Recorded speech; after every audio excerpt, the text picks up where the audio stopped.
প্রবাসী কল্যাণ টিভিতে আপনি আরও একবার স্বাগতম। আমার চ্যানেলের মূল লক্ষ্যই হচ্ছে প্রবাসীদের লাইভ ভিত্তিক ভিডিও বানানো, তারা যাতে চাকরিতে, ব্যবসাতে, ভিজিটে ভালো কিছু করতে পারে, সেই লক্ষ্যেই কিন্তু আমার ভিডিওগুলো বানানো হয়। তো আজকে আমি যে প্রসঙ্গে কথা বলবো এটা হচ্ছে a kind of most important for Uzbekistan ভিজিটের জন্য। ওকে, আমাকে অনেক অডিয়েন্স রিকোয়েস্ট করছেন যে ভাই উজবেকিস্তানের ভিসা কস্ট থেকে শুরু করে ভিজিটের A to Z যেন আমি তাদের জন্য তুলে ধরি। ভিডিওর শেষে আমি আপনাদেরকে পুরা লিস্ট শেয়ার করে দেব, খরচের যে চার্টটা। তো এখন আমি শুরু করতেছি ট্যাক্সি থেকে। উজবেকিস্তানের ট্যাক্সি কিন্তু খুবই cheap. I mean 20,000 som, 15,000 som, 10,000 som এইরকম দিয়ে আপনি ট্যাক্সি ব্যবহার করতে পারেন।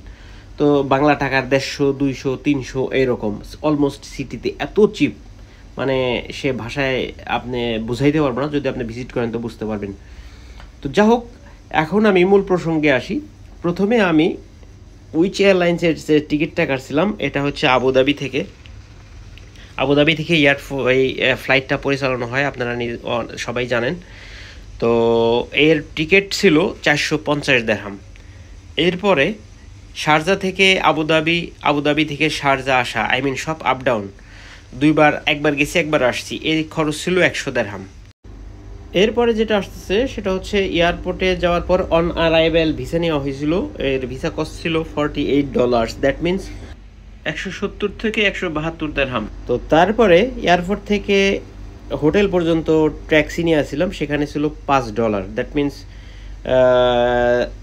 3-5-15 দিরহামের মতো আর কি। তো তারপর হোটেল ফ্রি ছিল আমাদের, ব্রেকফাস্ট সহ $25 পার হেড। এখানে কথা আছে হলো আমরা দুইজন ছিলাম, দুইজনের কিন্তু $25 ছিল। আপনি যদি একজন যান হয়তো ওই এই ফিসটাই নেবে, কিছু কম বেশি হইতে পারে। তা এরপরে ছিল আমরা যে হোটেলে ছিলাম ওখানে তো সকালে নাস্তা ছিল, বাদ বাকি 2 টাইম খানাতে দেখা গেছে আমাদের অলমোস্ট 15 দিরহামের মধ্যেই খাবার হয়ে গেছে, কারণ রুটি, ফ্রুটস এইগুলাই আপনাকে খাইতে হবে। ওখানে ভাত, বিরিয়ানি এগুলা খুব রেয়ার, পাওয়া যায় না। তবে উজবেকিস্তানে যদি যান শর্মা অবশ্যই পরখ করবেন। ঘোড়ার শর্মা আছে, ভেড়ার শর্মাও আছে, যেটা ভালো লাগে। আর আমরা যে ঘোরাফেরা করছি সে তো বলছি আপনাকে যে অলমোস্ট আপনার বাংলা টাকার 200-300 দিরহামের মধ্যে আমরা সিটি দিয়ে সবসময় ট্যাক্সি নিয়ে ঘুরছি। সেখানে আপনি ধরতে পারেন প্রতিদিন হয়তো 15-20 দিরহাম আপনি আপ ডাউন হয়তো আপনার এরকম লাগতে পারে আর কি। এরপরে স্টেপ আসতেছে যে সামারখান থেকে আমরা তাশখান্দ গিয়েছি, সেটা গেছিলাম হলো বুলেট ট্রেনে। আর এই হিসাবগুলো কিন্তু ম্যাক্সিমাম দুইজনের হিসাবে আমি আপনাদেরকে তুলে ধরতেছি। তো সেইখানে আমাদের খরচ ছিল অলমোস্ট 50 দিরহামের মতো, দুইজনের আপ ডাউন টিকিট। সামারখান থেকে তাশখান্দ, তাশখান্দ থেকে সামারখান্দ।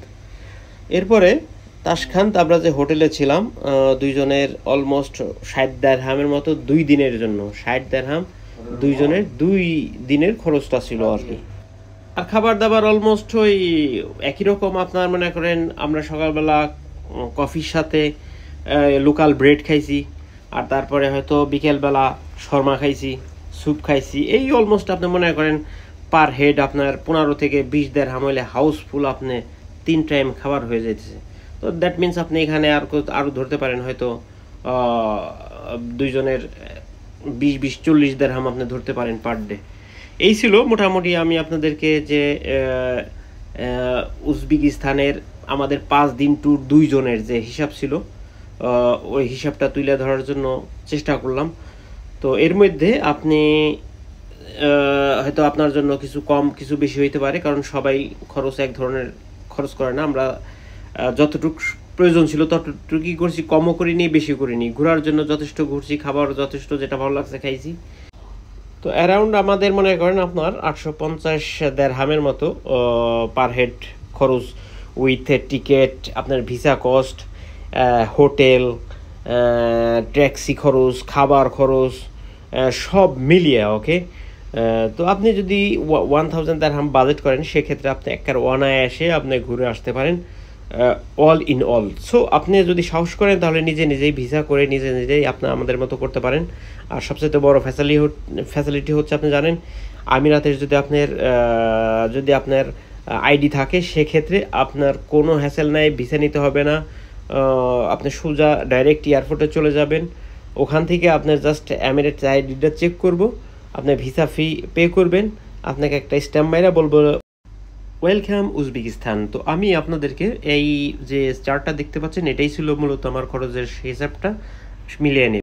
ভিডিওটি শেয়ার, লাইক এবং কমেন্ট করতে পারেন, আর সাবস্ক্রাইব করতে ভুলবেন না, কারণ আমি প্রত্যেকটা দেশের খরচ A to Z আপনাদের সামনে একবার লিস্ট সহ তুলে ধরবো। ধন্যবাদ সবাইকে। আসসালামু আলাইকুম রহমতুল্লাহ।